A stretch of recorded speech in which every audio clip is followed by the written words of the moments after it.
Halo teman-teman, jumpa lagi dengan saya, Sang Pemburu. Dalam video kali ini saya akan membahas mengenai fakta di lapangan budidaya ikan lele tidak seindah di sosial media. Jadi tema kali ini kita akan menyindir sedikit mengenai tentang kawan-kawan kita yang mengupload di sosial media dan juga fakta kenyataan di lapangan seperti apa mengenai tentang budidaya ikan lele. Jadi sebelum saya membahas video ini lebih lanjut, alangkah baiknya jika saya menyapa teman-teman terlebih dahulu. Selamat pagi, selamat siang, selamat sore, dan selamat malam buat teman-teman yang di sana. Semoga diberikan suatu kesehatan dan kelancaran rezeki selalu. Amin amin ya rabbal alamin. Oke teman-teman, kenapa tema kali ini kita membahas mengenai tentang fakta di lapangan tidak seindah di sosial media? Karena saya sering sekali melihat di grup-grup ataupun di YouTube ya, banyak sekali mereka itu memberikan suatu edukasi ataupun pemahaman yang salah mengenai tentang budidaya ikan lele.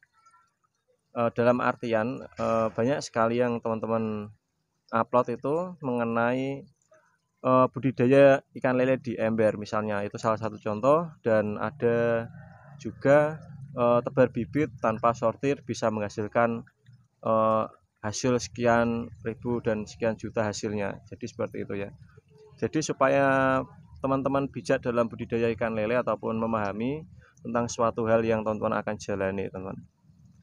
Kita mulai bahas mengenai tentang budidaya ikan lele di ember. Fakta sebenarnya budidaya ikan lele di ember atau budidamber tidak ada namanya untung, teman, ataupun hasil ya.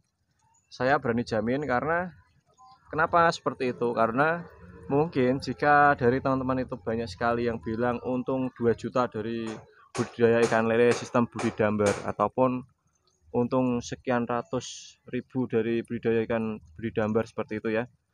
Jadi ini saya tegaskan ya teman-teman ya. Untuk budidaya ikan lele ini tentunya untuk usaha ini kita tidak main-main ya. Jadi dalam usaha budidaya ikan lele, jika teman-teman katakanlah teman-teman mempunyai drum ataupun ember sebesar itu ya, itu jika teman-teman isi dalam satu ember itu muat sekitar 100 ekor teman-teman. Itu pun sangat padat sekali ya. Dan kenapa saya membahas yang sistem budidamber ini? Karena ada oknum ataupun petani yang mungkin tidak menjelaskan secara detail ya. Mungkin satu ember itu katanya bisa muat 1000 ekor atau 500 ekor. Itu bisa sampai panen. Kalau memang ada yang seperti itu, saya akan datangi tempat tersebut dan akan coba belajar sampai bisa. Ini perlu ditegaskan ya teman-teman. Coba jika teman-teman melihat ada seorang yang bisa budidaya ikan lele di drum seperti itu dengan tebar bibit. Umumnya bibit tebar kan kita tebar di 46, 57 ya, atau 68 sampai panen. Dan itu katanya bisa menghasilkan sekitar 1 kuintal ataupun bahkan katanya bisa lebih lah, pokoknya lebih produktif lah katanya seperti itu ya. Jadi saya tidak bisa menandai ya seorang yang mengupload video tersebut, karena ini saya jelaskan lagi ya buat teman-teman yang ingin terjun langsung di budidaya ikan lele. Usahakan budidaya ikan lele itu dengan standarisasi dari dinas ya. Dengan jika teman-teman ingin budidaya pembesaran, teman-teman bisa melakukan atau membuat kolam 1 meter. Jika 1 meter persegi ya, ini satu contoh 1 meter persegi. Tapi kan jika untuk usaha tidak mungkin 1 meter persegi ya.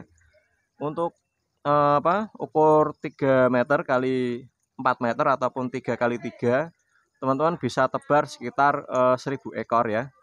1000 ekor pun itu dengan catatan ya, untuk ketinggian air itu dengan ketinggian 40 sampai 60 cm ya. Tentunya dengan perawatan air yang bagus dan juga pemberian pakan yang teratur, teman. Lalu hal yang berikutnya saya mau bahas yaitu adalah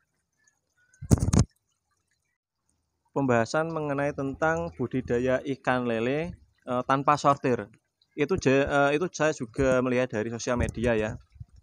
Katanya ada seorang oknum ya, juga pelaku petani, dia bilang budidaya ikan lele tanpa sortir itu bisa untung sekian sekian juta ya, seperti itu.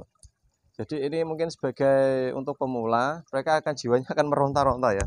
Jadi mereka kira itu hasilnya itu sebesar yang mereka posting ya, ataupun hasilnya itu sebesar yang mereka ketahui di sosial media. Fakta kenyataannya budidaya ikan lele, jika teman-teman budidaya ikan lele tanpa melakukan penyortiran, yang biasanya sering terjadi pada petani yaitu adalah hasil produksi ataupun hasil panen itu menurun, teman.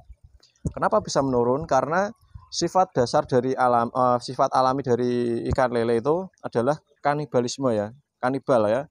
Jadi jika memang teman-teman budidaya ikan lele, katakanlah teman-teman tebar di ukur kurang lebih 46 atau 57 ya. Kalau sampai panen itu tidak disortir, itu akan menghabiskan mungkin kalau teman-teman bisa apa ya, budidayanya itu terpal, nanti teman-teman akan coba hitung aja sendiri berapa dari 1000 ekor itu kita besarkan sampai panen tanpa melakukan penyortiran, berapa sih angka kematian dari ikan lele tersebut dari satu kolam 1000 ekor tersebut ya. Jadi teman-teman saya kira pasti akan paham ya, karena jika teman-teman tidak melakukan penyortiran sama sekali, yang terjadi adalah pertumbuhan ikan lele itu tidak merata, teman-teman, karena ada yang kanibal. Ini ada salah satu contoh. Ini tidak tidak konsumsi ataupun ini hanya bibit ya. Bibit saja untuk ukur ini yang belum saya sortir. Ini kemarin itu terakhir saya melakukan penyortiran itu ukurnya itu 1,2, teman-teman. Tapi ini jatah saya melakukan penyortiran dan ini belum saya sortir, dan ini sudah ada yang ukur 4 bahkan ada yang 6 ya. Ini hal yang mungkin tidak wajar ya, karena pertumbuhannya itu tidak merata, teman. Tapi jika kita ini biarkan, alih-alih kita panen dengan hasil mungkin untuk bibit sekitar 40.000 bibit, jika kita biarkan mungkin hasil saat kita panen itu mungkin sekitar 20.000 bahkan 15.000. Itu 50% itu hilang, teman-teman. Bahkan lebih ya. Terkadang kalau sampai parah itu dari teman-teman banyak sekali menyalahkan dari tetangga kita yang mancing ataupun ikan yang gimana, pokoknya penghitungannya kurang atau gimana. Padahal itu kesalahan dari teman-teman sendiri yang tidak melakukan penyortiran, jadi ikannya itu tidak sesuai jumlah awal tebar ya. Ini teman-teman bisa memahami ya. Dan fakta berikutnya adalah teman-teman berharap hasil yang besar dari budidaya ikan lele yang menurut saya itu sangat kecil ataupun sangat minim.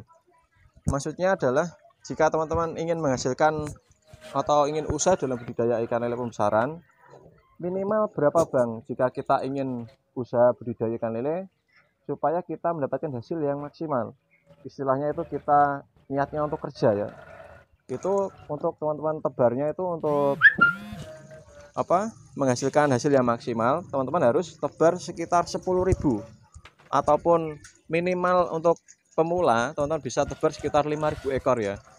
Itu pun harus melakukan perawatan yang ekstra, melakukan penyortiran, pemberian pakan yang sesuai dengan ukurannya, dan juga tidak lupa untuk memberikan vitamin ataupun probiotik untuk ikan lele tersebut supaya pertumbuhannya itu normal, sehat, dan juga jangka panennya itu tidak molor. Bahkan untuk jangka waktu panen itu sendiri jika molor, itu saya sendiri itu merasa rugi ya, teman-teman. Itu tidak sesuai dengan target yang kita capai ya. Misal kita tebar ukur 57, dari target kita 2,5 bulan itu harus panen, ataupun 3 bulan itu kita harus panen.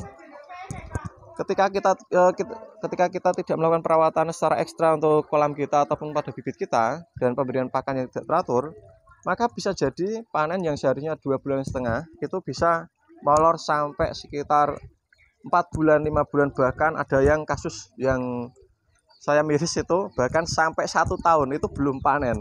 Itu nyata nggak nyata ya. Dan saya tanyakan, itu berapa kali pemberian pakannya dalam sehari? Untuk saya berikan pakan sehari itu 1 kali, Bang. Dan berapa takarannya? Takarannya itu hanya segenggam tangan. Coba bayangkan. Dan setelah saya cek, ikannya itu benar-benar memang besar kepala ya. Mungkin itu yang mungkin sebagai apa ya?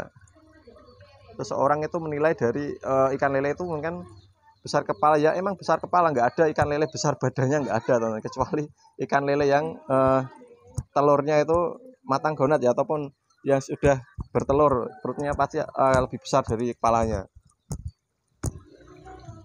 Dan saya sarankan buat teman-teman ya, kalau untuk ingin usaha dalam budidaya ikan lele ataupun pembesaran ataupun pembibitan ya, pokoknya niatnya untuk pembesaran, niatnya untuk usaha, saya sarankan buat teman-teman coba skala kecil terlebih dahulu, amati secara berkala mengenai tentang perawatan ikan lele tersebut. Jadi teman-teman harus memahami cara perawatan ikan lele dari mulai sedikit, lalu jika sedikit itu sudah mulai bisa, kita bisa tingkatkan lagi.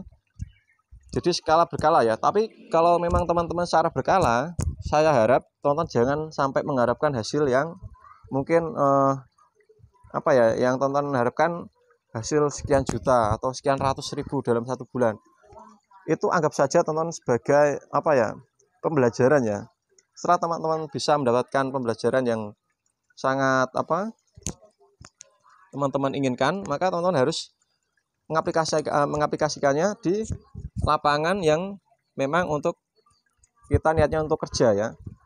Dalam artian teman-teman harus memahami, sama saja kita sekolah ya, kita sekolah supaya kita mendapatkan suatu teori-teori yang mungkin seharusnya kita itu kita bisa dapat secara pengalaman, itu lebih bagus daripada kita hanya mendapatkan secara teori-teori ya.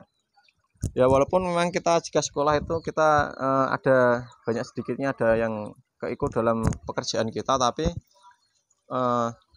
pengalaman yang terbesar adalah pengalaman kita teman-teman ya. Dan buat teman-teman yang ingin budidaya ikan lele, teman-teman bisa menonton di channel YouTube saya mengenai tentang budidaya ikan lele, pembahasan budidaya ikan lele dari pembibitan sampai pembesaran. Dan jika teman-teman ingin menanyakan sesuatu hal mengenai tentang budidaya ikan lele, teman-teman bisa menanyakan di kolom komentar ya.